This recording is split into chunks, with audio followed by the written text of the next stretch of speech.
Welcome to Chinese Drum Store. 그런데 그 미국에서 제가 재밌었던 게 뭐였냐면 한 분이 개를 데리고 들어왔어요. 육식 학회에. 그랬는데 1인 중에 약간 건드렸어요, 개를.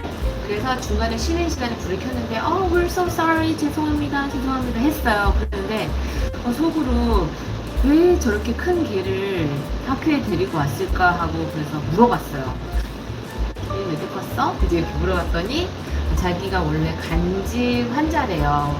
간질 발작을 했는데 이 개가 간질 발작을 하기 전에 1, 2분 전에 이렇게 스크래치 해주면 그 부엌에서 칼질을 하다가 소파로 이동을 해서 발작하기를 기다리고 또 운전하다가 신호를 주면 발작할 전이잖아요. 그럼 차를 세워두고 발작을 하고 이렇게 보호견이었는데 지금은 애완견이 됐다면서 이제 자랑을 하셨는데 저탄고지를 하다가 육식으로 좀 완전히 바꿨대요. 그랬더니 저탄고지 했을 때도 키토제닉 했을 때도 간질이 많이 나았는데 원래 간질에 저탄고지가 좋습니다. 키토제닉 다이어트가 좋아요. 그 에필랩시라고 해서 간질에 좋은데 육식으로 바꿨더니 완전히 사라졌다 이런 말씀을 해주셨던 것도 되게 신기했고 어떤 남성분이었는데 지금 만약에 70kg라고 하면 140kg였어요. 140kg였는데 저탄고지를 하다가 육식으로 바꾼 다음에 몸이 반으로 줄었어요. 70kg가 됐다는 거예요. 대신에 이제 저는 사실 극단적인 다이어트를 별로 좋아하진 않거든요.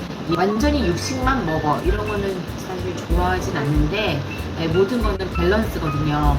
탄수화물도 필요하고 지방도 필요하고 단백질도 필요하고 다 밸런스긴 한데 이분들은 이제 어떤 질환을 갖고 계셨으니까 그거의 개선을 위해서 그렇게 하시긴 한 거지만 그 학회에서 의사 선생님들이 하는 내용들 그 세미나에서 하는 거를 듣고서 고기도 필요하구나. 식물성 단백질만으로 단백질을 충분히 보충할 수는 없겠구나. 그래서 동물성 단백질도 찾아서 먹기 시작한 거죠. 그 다음에 이제 저희 집에 고기가 끊기지 않는다는 이야기가 있습니다.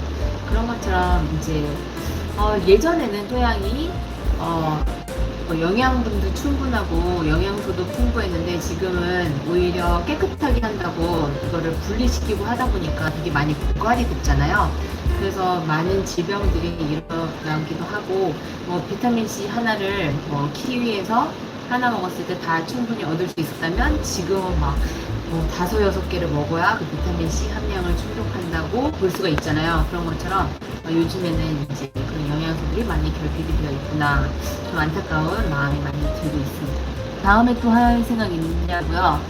머슬매니아 했을 때와 아닐 때는 뭐였냐면 제가 운동을 2014년도에 근육이 없어서 시작했거든요. 그래서 2014년도에 시작을 했어요. 5월달에 시작을 해서 8월에 그 몸이 식스팩이 바로 생기더라고요. 좀 식단을 타이트하게 하고 운동도 정말 꾸준히 했었거든요. 근력 운동을 하고 막 했더니 바로 깔쌈한 몸매로 바로 바뀌었었어요. 근데 모든 게 유지하는 게 제일 힘들거든요. 그러다 보니까 너무 아깝잖아요. 그래서 이제 개인 소장용으로 바디 프로필 사진을 찍었는데 목표를 갖고 있는 게 되게 중요하잖아요. 1년에 한 번씩 바디 프로필 사진을 찍자라는 목표를 하나씩 갖고 있었고 하면 할수록 또 해이해지는 경우가 있어서 제가 나중에는 정점을 찍고 싶어서 이제 머슬매니아 대회를 나갔었는데 몸 만드는 거는 좋아요. 그런데 그 대회에 나가서 퍼포먼스 하는 거랑 노출하는 게 조금은 스트레스가 돼서 대회를 다시 나갈지 안 나갈지는 모르겠으나 내일부터는 다이어트 할 생각입니다. 저는 머슬매니아 대회를 준비할 때 사실은 먹는 양을 확 줄이거나 이러지는 않았어요. 물론 조금 줄이긴 했죠. 왜냐면 이 근육이 근질이 잘 보여야 되니까 더 줄이긴 했었습니다. 지금처럼 일반식을 막 먹지는 않았는데 친구들 중에 이제 저는 한 2, 3kg만 살짝 빼고 대회에 나갔어요. 너무 극심하게 다이어트를 해서 대회에 나갔을 때는 10kg 이상 차이가 나는 분들이 좀 있으셨어요. 그래서 저는 그분들이 더 존경스러운 거예요. 어떻게 저렇게 확 줄이지? 체중을?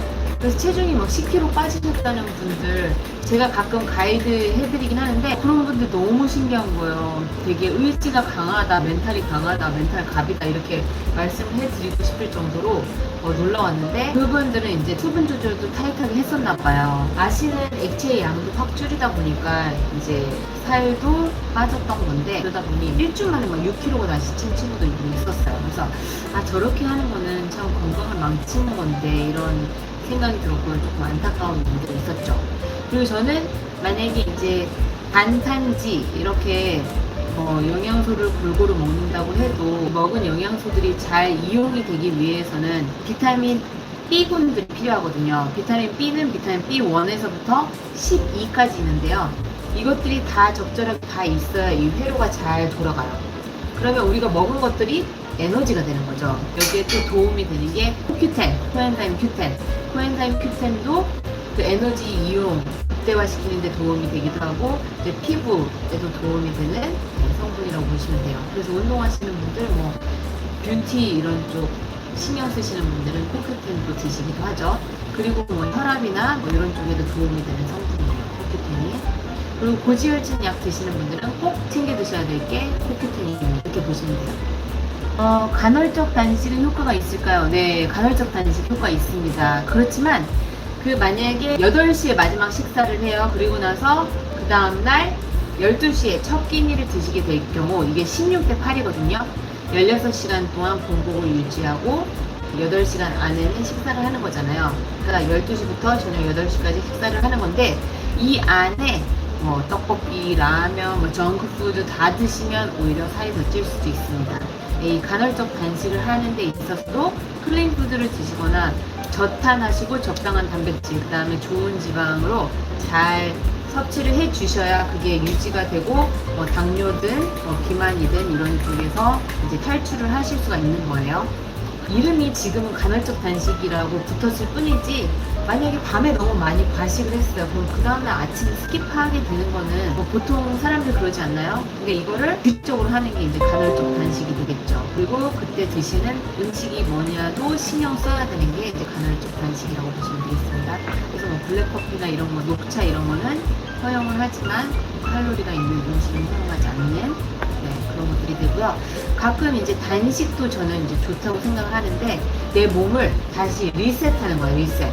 그래서 원점으로 다시 원위치 깨끗하게 돌아올 때는 이제 뭐 3일 단식 이런 것도 추천하겠습니다. 만약에 단식을 하실 수 있겠다면 이제 그렇게 하시는 게 좋고 꾸준히 이어가려면 차라리 간헐적 단식을 추천해 드리겠습니다. 이랬다 저랬다 이렇게 하실 거면 몸이 좀 힘들어지실 수가 있어요. 요리할 때 쓰는 오일은 엑스버진 기버터 줬어요. 아 기버터 요리할 때 어떤 요리를 하실지 모르겠는데 지금 말씀하셨던 그 기름은 다 괜찮아요. 다 좋고요. 기버터 같은 경우는 좀 비싸긴 하지만 버터 중에 갑이잖아요. 되게 좋은 걸로 알고 있어요.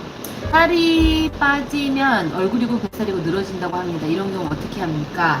그러니까 살을 뺄 때 어떻게 하시느냐도 중요한데 이제 유산소 운동이랑 근력 운동을 같이 해주셔야 늘어지지 않고 탱탱하게 관리를 하실 수가 있어요. 저는 이제 아이 셋 출산했는데 늘어지거나 그러진 않아요.